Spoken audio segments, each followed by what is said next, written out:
Action and welcome everybody. This is PnP Weekly episode 123. So 123 episodes in, and it is 19th of April 2021. And funny enough, we have April as a guest as well. But before we go there, let's actually start with a quick introduction. So PnP Weekly is all about what's happening within Microsoft 365 area within the past week. We cover the latest official articles, blog posts, and news, and then some of the community articles as well. And typically we have a visitor in the show. I can't make this right. Yeah, it started really well. Now, my name is Vesa Juvonen. Did this like 123 times, right? Yeah, exactly. My name is Vesa Juvonen. I'm a program manager in the Microsoft 365 platform engineering side of the house, and with me as a co-host is Waldek. Waldek, who are you? Good day, everybody, from the sunny Netherlands. My name is Waldek Mastykarz. I am cloud developer advocate for Microsoft 365, and today with us, as Vesa has said already 3 times, we have a guest, my fellow cloud advocate, April Dunnam. Welcome, April. Hey, thanks for having me. Absolutely. Thanks for joining us. So April, can you kind of briefly clarify who are you, what do you do, and what does the cloud advocate term means? Yeah, so as Waldek said, I'm a cloud advocate focused on Power Platform. So working for Donna Sarkar, been in this role almost 2 months now. So really kind of, we're an extension of Microsoft focused on helping, with the developer story, getting developer feedback so we can give it back to the product team, helping to, create documentation, speak at events, just get the story and the message out and content so that people can, be successful, in my case, in the Power Platform. I have to say that my reaction is kind of wow, because I always thought that you're actually been in that role for a longer period of time. So what did you do before you joined on that role? So before this role, I was actually in our partner organization at Microsoft as a partner technical architect. So working, again, kind of focused on Teams development and Power Platform. So really trying to push that story there from our partner ecosystem, getting more partners, building Power Platform practices and developing in Power Platform and Teams. Yeah. And then before that, you were an MVP and you were still active as well. So it's kind of... So I was MVP before that. Did my own consulting company for about 8 years in the MVP circle and involved in Power Platform. Yeah. So you've been around for, and you've been actually quite visible within the past years, which is really good. We certainly need more women and get more diversity in the community and helping women to understand that it's a safe place to actually join and join and study and be part of the IT community as well, for sure. So. Yeah, definitely. It's something I'm really passionate about. Just my career journey. When I was first starting out, there wasn't a lot of, women doing this, or at least especially in my local circle. I was really hesitant to ever, speak and get involved in the community because it was all guys. It wasn't until my first Sharepoint conference that I went to in 2008 probably, where I saw people like the Kathy Dews and the Laura Rogers, and like other women actually up there speaking, and that was kind of the catalyst to make me think, well, I can do this too. So I think it's really something that we need more women out there visible doing this. Yeah. Absolutely. And you mentioned actually, like I said, Kathy Dew, Laura Rogers has been around, and both are now, doing slightly different things, but they used to be an MVP as well. Laura is an MVP still, but more focusing on the Power Platform, and then Kathy is now in Microsoft, actually in engineering, in my sibling team, doing responsible of branding capabilities, which is really cool because she used to be talking about the branding capabilities. Now, it's actually really cool to see more and more MVPs. First of all, in general, getting MVPs to the Microsoft and then helping explaining the road of joining and explaining for Microsoft also how things should be done, because then you have the experience when you worked externally as an MVP with the community and all of that stuff. So it's not just a student graduate from a university without any previous experience. Yeah, definitely. Now, Waldek, I'm speaking and questioning here. Feel free to jump in, of course. But can you actually, April, talk about slightly your career? You mentioned that you started like 8 years ago or 2008 with Sharepoint as the first thing with the community and all of that stuff. But how did you end up being an MVP? Yeah, so that actually, that took a while. That was like a long journey for me. So, just fast forwarding back, like how I even got started with SharePoint, actually was in an internship. So I was interning at a local native casino here, and I was trying to rotate each of the departments and figure out what exactly I wanted to do, because I knew I wanted to do IT. I didn't know exactly what. Got with the development department, and they happened to be in the middle of a big upgrade for SharePoint to 2007 from 2003, and that's where they needed the help. So I was given a headfirst in the C# book and a SharePoint 2007 development book, and said, teach yourself this and help us with that. So kind of stuck, and I realized I really liked that, and that set me on my career path there. And worked at a telecom company for a while. And when I graduated, it was 2008, and here in the States, we kind of had this big economic collapse at the time. So it wasn't a good time to be graduating and trying to get a job in what you actually wanted to do. So I had to take kind of a data entry job at the telecom company. But fortunately, they had SharePoint there. So I kind of wormed my way into helping people. I would say, like, man, this isn't working right. And I would just, offer my help with different things. Like, well, here's how you upload multiple documents or whatever it might be, and worming my way into helping with some InfoPath stuff in SharePoint Designer. And eventually, I got a SharePoint dev job there. Did that for a few years and then started my own consulting company. It was probably about 5 years into that when I got my MVP in Power Platform, because I really kind of shifted, of course, like a lot of people did, like you mentioned, Laura Rogers did, focusing a lot on the Power Platform story in SharePoint and, helping our clients, build business processes and solutions with it. So got really heavy into that and eventually got the MVP. Yeah, it's amazing to actually see how many, everybody has a background on SharePoint who's been around for like 15 years. And then through the SharePoint community pipeline, then we kind of sprinkle around across the different projects and teams and organizations and products, which is really, really good, like it should be, because there's so much more than just the SharePoint right now available. So, but back in the time, that was where it all started. That was where we had the absolutely the most welcoming community and the most active community, probably even, well, it's crazy to say even in the whole tech industry, but who knows, because I haven't been around that much, but people are saying that. So yeah, definitely. I don't think if I wouldn't have got that internship and got involved in SharePoint, I honestly don't believe I'd be where I was today. I've been kind of set up my whole career path. Yeah, absolutely. Now coming back on the, sorry, Valdek. Let me raise my hand in here. There you go. There you go. So, April, you mentioned that you went from, I wouldn't call it support person, right? Because like you help people with using SharePoint, uploading files, and doing things, basically using things that are available out of the box, to being a dev. Right, and then you switch more into using Power Platform. So how do you experience that from being non-developer to now calling yourself dev, and then going to Power Platform, which is considered, I don't know, like pro devs, people who live in code? It's like, no, this isn't dev, right? But it's like the borders that we see blur. So how do you experience that shift from helping folks use products to being developer and now being an advocate for it? Yeah, I mean, so that's interesting, because I think that's where I can shed some light on that, because I've experienced both sides, from going from not dev to back to maybe focusing on more non-traditional dev tools.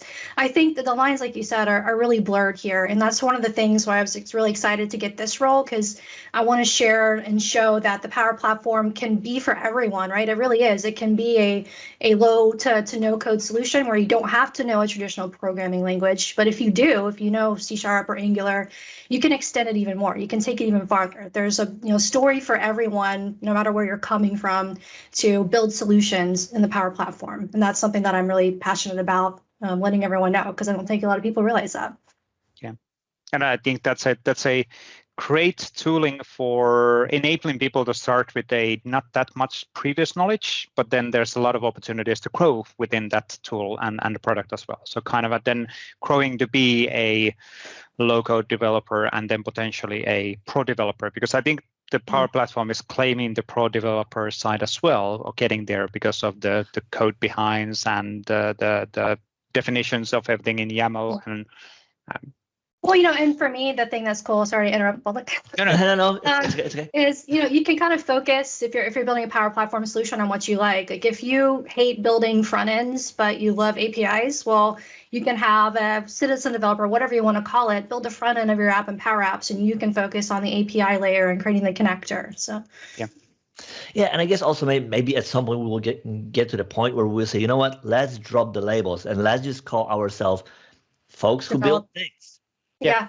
Builders. Exactly. Or What extent you're building. Yeah. Like, what does it matter if you're a pro dev, a little bit dev, citizen dev? Like, no, we build things. Some I think things that's are advanced, some things are less advanced. Yeah, Simple and I as think that. that's a really key point on being truly inclusive on the community side. It's not kind of a label people because of their whatever they do or what they are or where they come from, rather than just everybody is welcome, like it should be. But I guess even to us, right? I mean, like we imagine that you would talk to a person who builds web parts in TypeScript. If that person would type to a person who builds compilers or who builds 3D modeling or builds game engine, like that person, like you're not like you're building web parts, like you're drawing squares, like you're not like. So it's all a matter of perspective, right? Yeah. Sure, absolutely. Absolutely. I agree. I want to see those labels dropped, and it's hard because you hear one we hear a lot is professional developers to describe people that right with C# or traditional code. That one gets me a lot because I've seen it offend people like when you say I'm not professional because I don't C# and I just building a Power App. I'd love to see those labels kind of. And we're just people that make things, like you said, or whatever one we'll call it, makers, just developers in general. Yeah. And when you think about it, isn't it all about how to achieve the end result and solve the business problem rather than what tooling did you use to actually solve it? So exactly. Because so there's absolutely a lot of opportunities on the Power Platform side, and of course not on the code side and development side as well. Not taking anything away from the development side as well. I think there's a spectrum of different roles and skill sets in the Microsoft 365 platform. But how do you actually, which is an interesting topic. So now that we have a TypeScript specialist cloud advocate on this call, and then we have this kind of you come from a Power Platform side of the things, which also have the low code. Low code. Who is the TypeScript guy here? You April, TypeScript? How do we position the Microsoft 365 developer journey for a external and new people? How would you characterize, or what would be the right way of explaining what is the Microsoft 365 opportunity? Or is it everything? Because that's always a really hard thing to explain as well.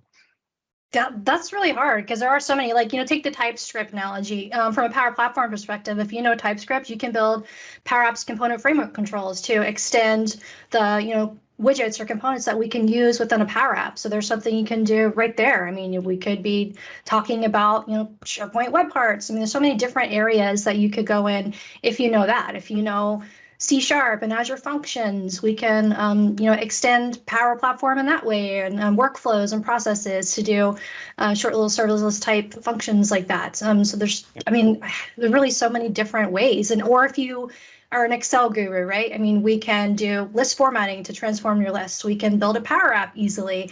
It's really, you can make your own path, based off of where you're starting at.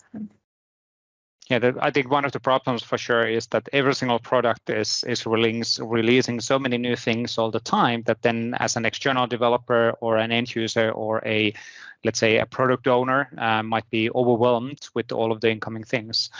The classic discussion point, how can people deal with that change? What would be the easiest way of dealing that? Any tips? Easiest. I mean, I think the person that solves that is going to be rich, right? I mean, yeah, that's true. That is true. Yes. I mean, I think the MVPs in the community help with that. I mean, you're surfacing up all the latest stuff, the really important stuff that you need to know. I mean, heck, even this call right here, you're highlighting the top things and blog posts of the week, so you can get kind of a short synopsis of what you missed and what you need to know and what's changing. The community calls are really great for that, whether it's the PnP, the Power Apps community calls, so you can see what's going on in that landscape.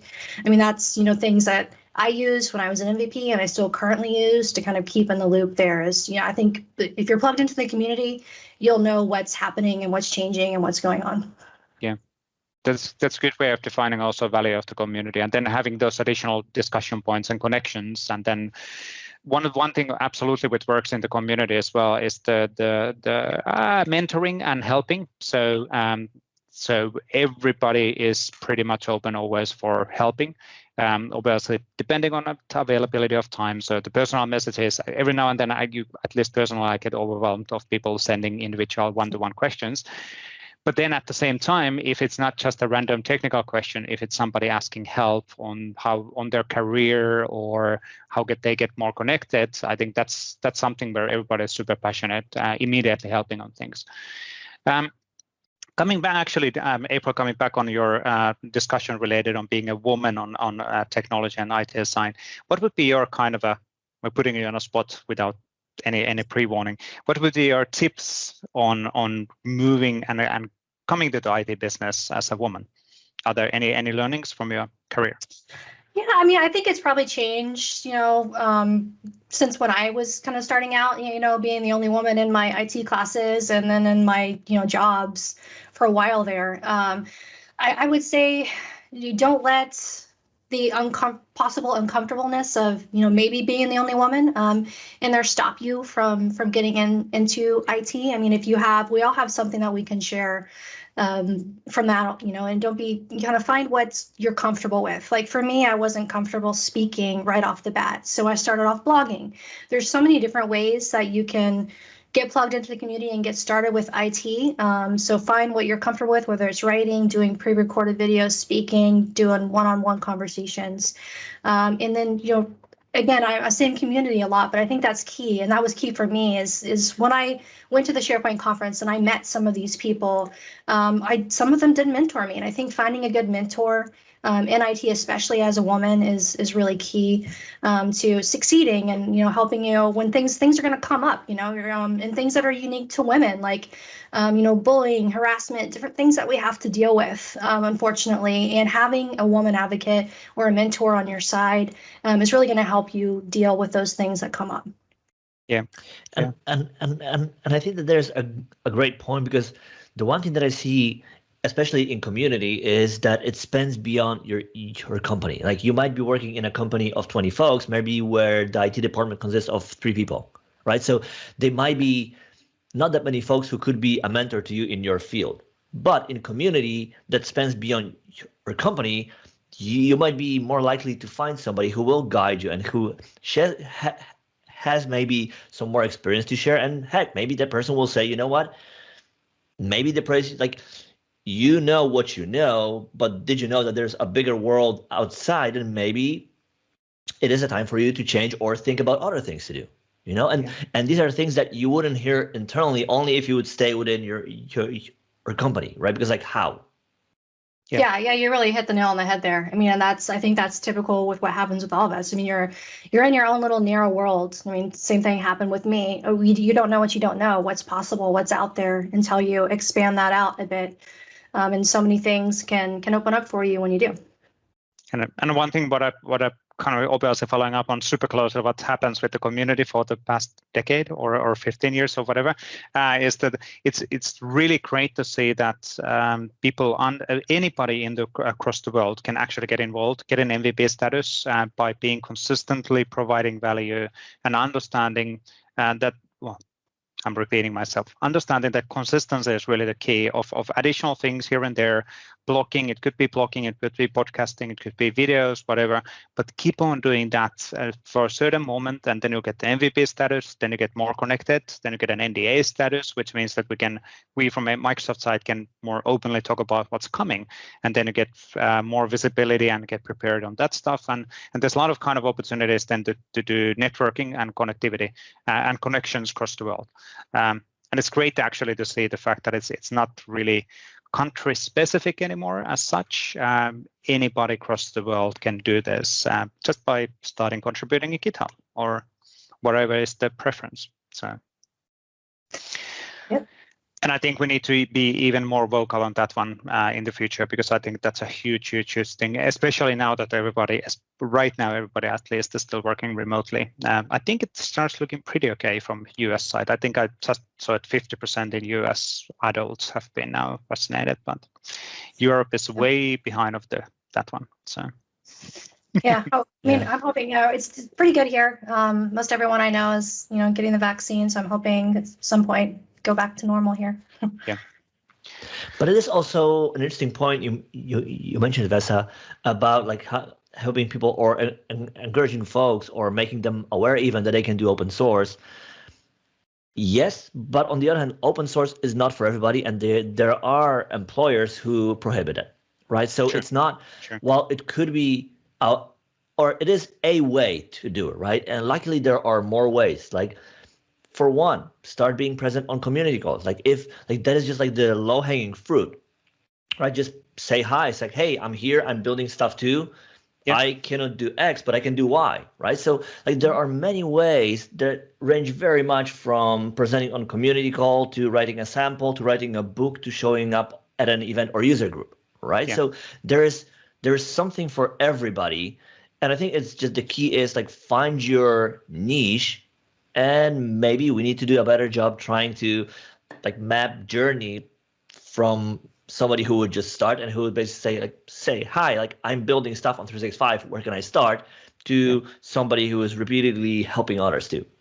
Yeah, absolutely. And then at the same time, it's not like everybody is even expected to get an MVP status. It's completely fine being part of the community just by dropping into the community calls and then having waving hands on the together mode pictures, which seems to be pretty popular. Every single time nowadays when you set it on, there's just 50 taken. So hopefully we'll get more bigger together mode pictures taken pretty soon in Teams. So we'll see. But it's one way belonging to a group of people outside of the normal bubble, which is actually really cool. So I'm a good example, even personally, because, hey, I live in Finland, in Helsinki, not in engineering in Redmond. Are you trying to say there are no other people around you? I don't see that many people. So. But then, sorry, April, you're about to say. I was just going to say, that's key. I love where you're going with that. I mean, it really just starts with being present. I mean, and being present can just be enough if you're, learning and getting on the community calls, and that could expand from there. You meet people, you get involved in other projects with them. So be present and the rest will come. Yeah, absolutely. And be patient, because yes. Quite often you see people doing great job, and then they stop, and then you have to go and ask a question. What you were doing such an awesome thing. No, but nobody was following up. Nobody was following up on what I'm doing. No, there was a lot of people. So let's don't. But that is also an interesting point, right? I think that people who, let's say, made it, I think maybe if I can say that I am one of these folks, like being an MVP for 12 years and now being here at Microsoft, like I have a lot of luck with that. But on the other hand, like we never really talked like what we went through. And like when I had a blog, like when I would start, like I would start blog together with 3 other guys or 2 other guys, because like we were worried, like what if we have nothing to say? And there would be like crickets for 2 months. So we will start one blog with 3 of us, so that there's 3 of us. Turned out like one person didn't write anything. The other guy would write a single blog. I'm still here, so. But it only proves the point, right? And you start with like you're writing, and back in the days, like community wasn't really that much of a thing. So like you would write to 2 people, and then the next month there is 10, exactly. And then like and that becomes a 50. But it takes time. Like we all see these, overnight successes who like rocket ship, like going on. Like no, because even these people like worked for 10 years and nobody knew about them, right? So. Maybe there's also something for us to say that we need to be more open about our careers and advancements that we have went through, and where we are now. Yeah, I agree. I think everyone needs to tell their story and realize that it's like, because that's the way it seemed for me. It's like, man, these people that I idolized back then, they just like were instant successes. They did this forever, and it was taking me years and years. I mean, 10 plus years before I ever in my career before I got an MVP, and I was blogging, speaking, doing all this. It can take a while, and it doesn't matter if it takes a while. It's everyone has their own unique journey. I think that's probably the most common way. It's taking quite a while to get there too. It's not, usually instant success like you may imagine. Yeah, absolutely. Now let's actually jump on the articles at this point, so we have enough time on the discussion after that as well. Commercial break. So let me share my screen. So let's see how fast it works. Oh, that was fast today. So you never know it's built.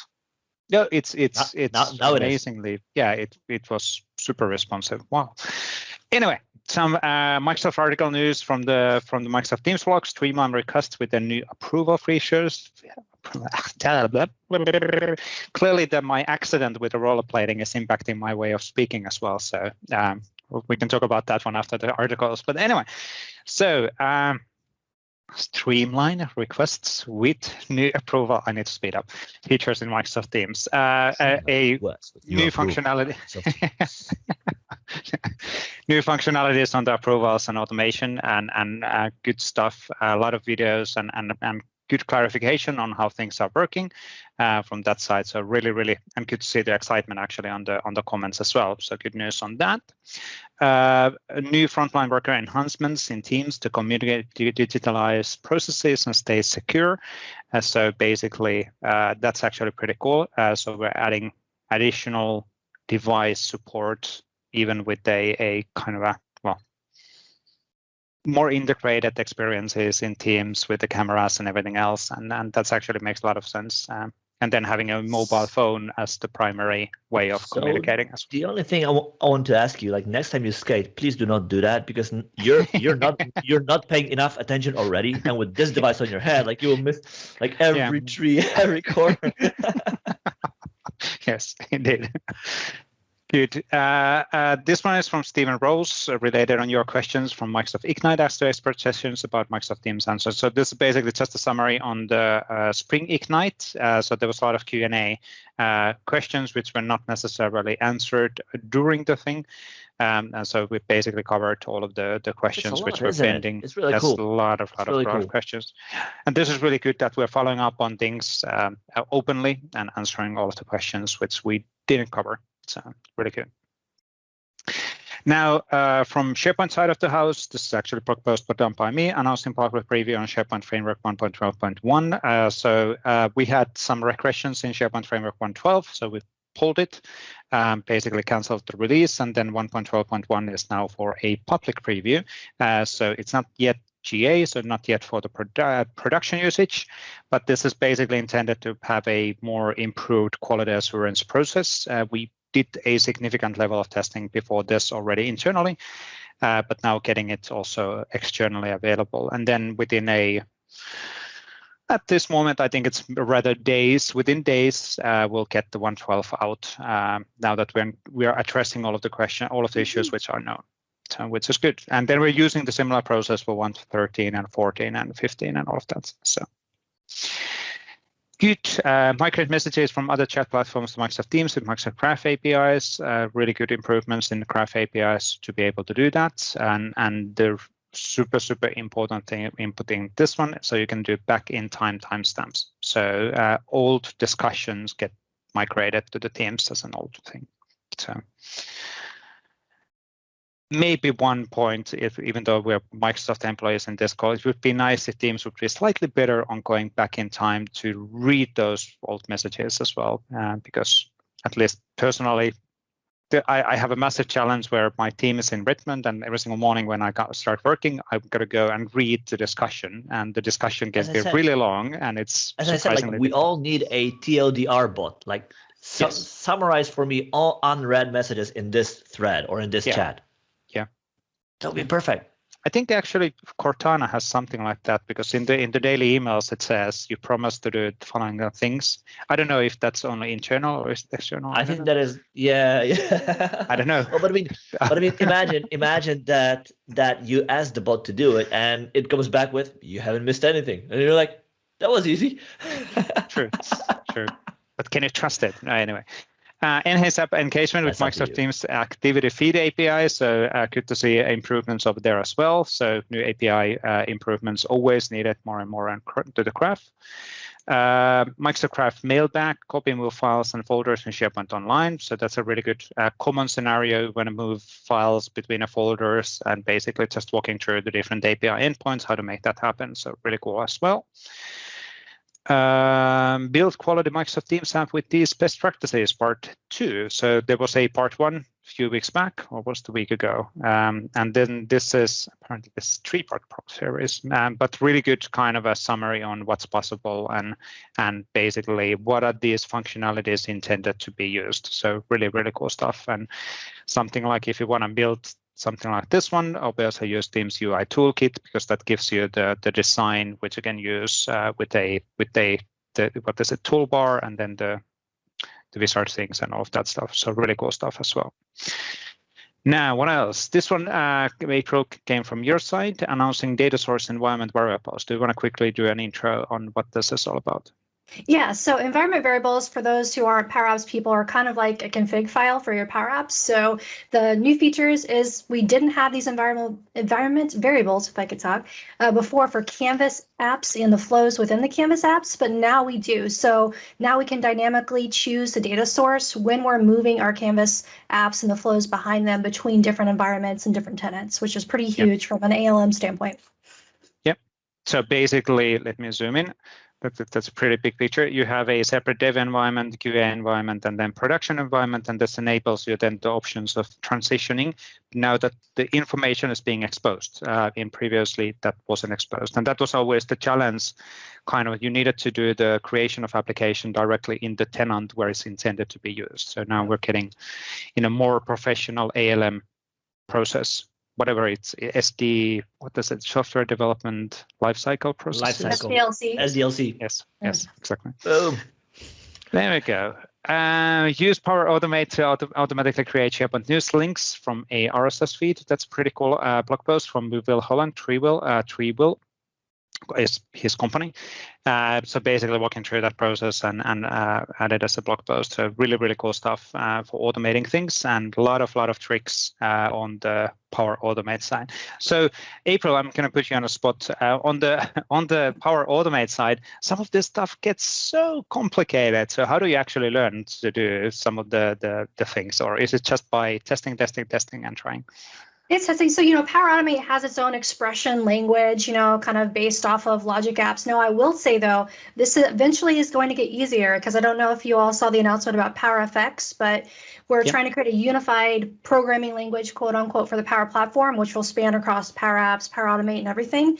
So, right now, to do an expression to like format a date and time, it's different in Power Apps versus what it is in Power Automate. So that story is going to get better over time. They're going to have a unified language. But yes, as of right now, you have to learn its own unique expression language, as you're seeing in that blog post, to do things. So yeah, it's really trial by error. But then again, it's the same with, for example, Microsoft Lists and the JSON formatting stuff, which I know Chris Kent is the only one who can just, I'll just do something like this. And then, but everybody else is like, how would he know?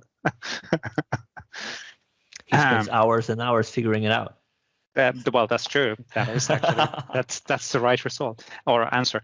Now, they will say the build apps from Microsoft Graph Build Learn Together event was last week, and Louis Fries threw a really nice drawings related on summaries related on that one. So basically, why is it so small? I think we can get this one. Oh, you can download it. That's a bigger one, so I'm not going to do that. So on the kind of a summary on what was actually presented and how things work, and these are really cool visual presentations. Some people prefer kind of a visual way of learning. Some people learn the reading way of learning. So that's why we do videos and written stuff and then drawing stuff. So. And also, another thing, like it is a great quick overview, because if you watch a video, well, you need to watch the whole thing, because there is no easy way to search in it. If you read a blog post, you need to read the whole thing or skim the headings. Whereas here, you have a single picture and you can quickly get the overview of it. And then you're like, hey, I am interested in that part. And it will be kind of 3/3 or 3/4 in. You know, so then you can look it back either on video or in the article. So these are really great to quickly get a glance of it. Plus memorizing it, right? As you said, like some folks are visually inclined, and that is for them the perfect way to associate things and keep them in mind. Absolutely, absolutely. Cool. Then we had from Sam Collins FAQ in document car. So how to build a it was it I'm just one of yes, it is. It's the SPFX solution, which is basically creating a nice looking wrong button. Let me do that one. There we go. So we can actually see the animation custom SPFX web part, which is then having this kind of FAQ look and feel, and then you can basically get an answers on things and really cool stuff as well. I know that she's a relatively new in the community, but being really active on starting to be more and more active, which is really good. More people, more the merrier, and it's a great way of either using blogs or videos or whatever is your preference. So. And by the way, on the Microsoft 365 PnP blog, we absolutely welcome everybody to blog there as well. So Louis Fries is the contact on that one. So, and then Louis Fries created or had a Microsoft 365 PnP community spotlight on Mikael Svensson.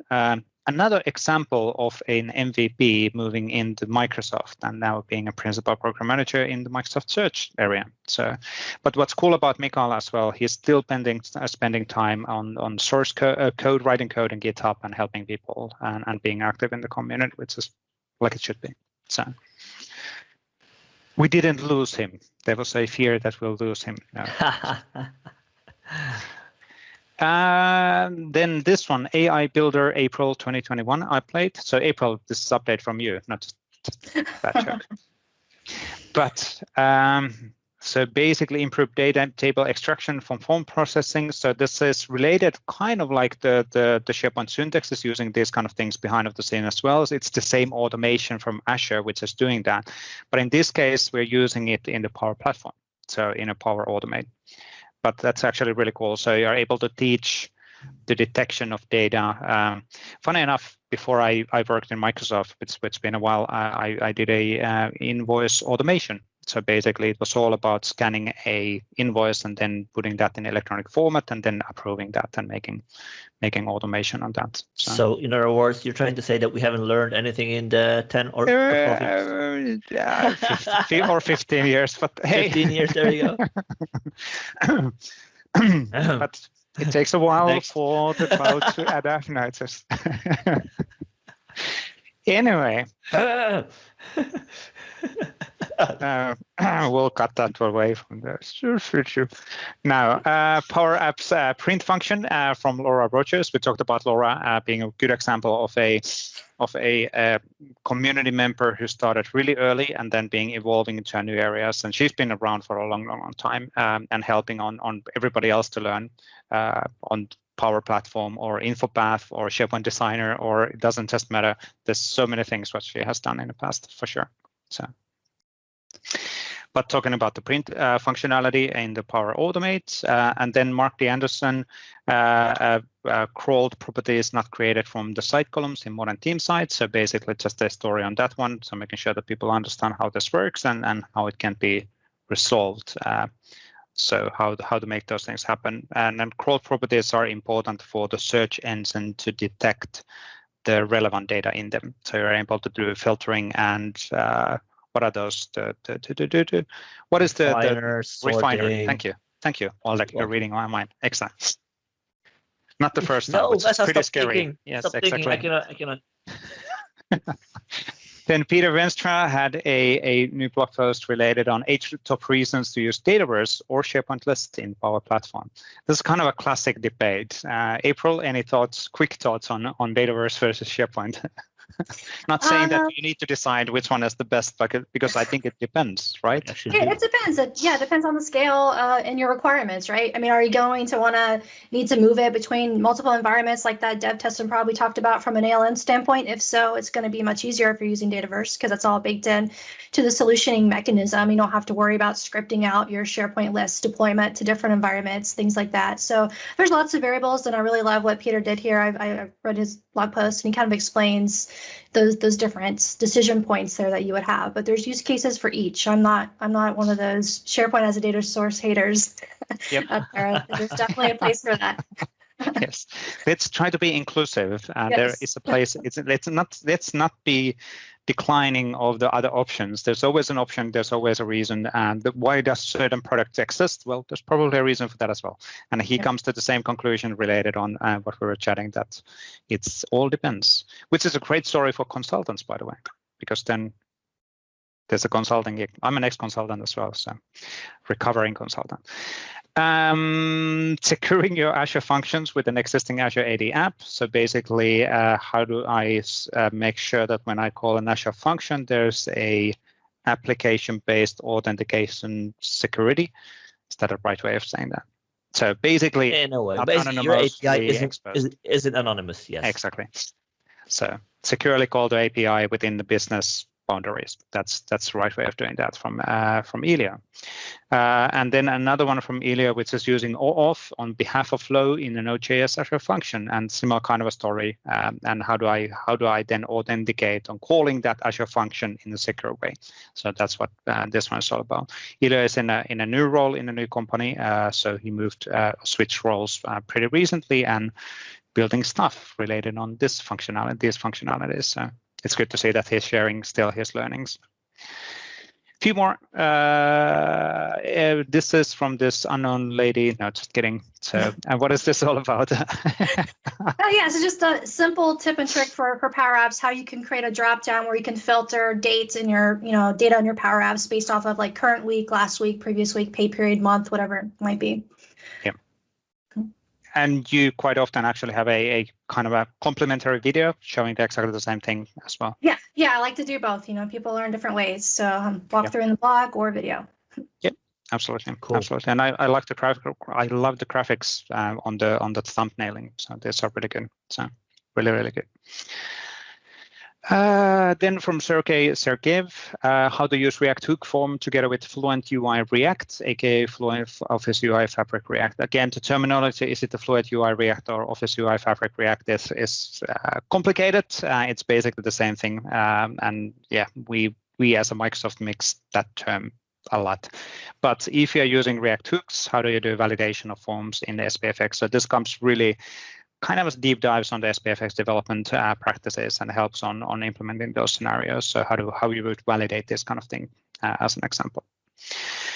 Using the latest Microsoft Graph client in SPFX from Sebastian Levert, another ex-MVP, which says there's a lot of ex-MVPs who moved into Microsoft recently within the past like 5 years. But good story related on how to use that, how to use the latest one, and what are the options. And then obviously using MGT, the Microsoft Graph Toolkit where possible. The MGT SharePoint provider, that's still in preview, isn't it? I think it's getting out. So actually, so that is not related to the MGT SPFX. Yeah. No. So yes, these are two different things. Yes, they are. You are absolutely correct on that. Which you, by the way, contributed on that one. So yes, open source works. Yes. Managing concurrent tenant-wide and site collection scope SharePoint framework deployment. So that's a good story on that one by Danny Chessy. So explaining the differences, how we're deploying and what's being activated and what's being executed, bit depending on where it's being activated and where it's being hosted in the SharePoint side. And I think actually we've been having some issues related on this one. So there has been some changes related on how this actually behaves, and we need to have a look on that one internally. And then the last one is SPFX or React localization and is an alternative. So basically, how do I localize my solutions from Azure? Is it from Drum?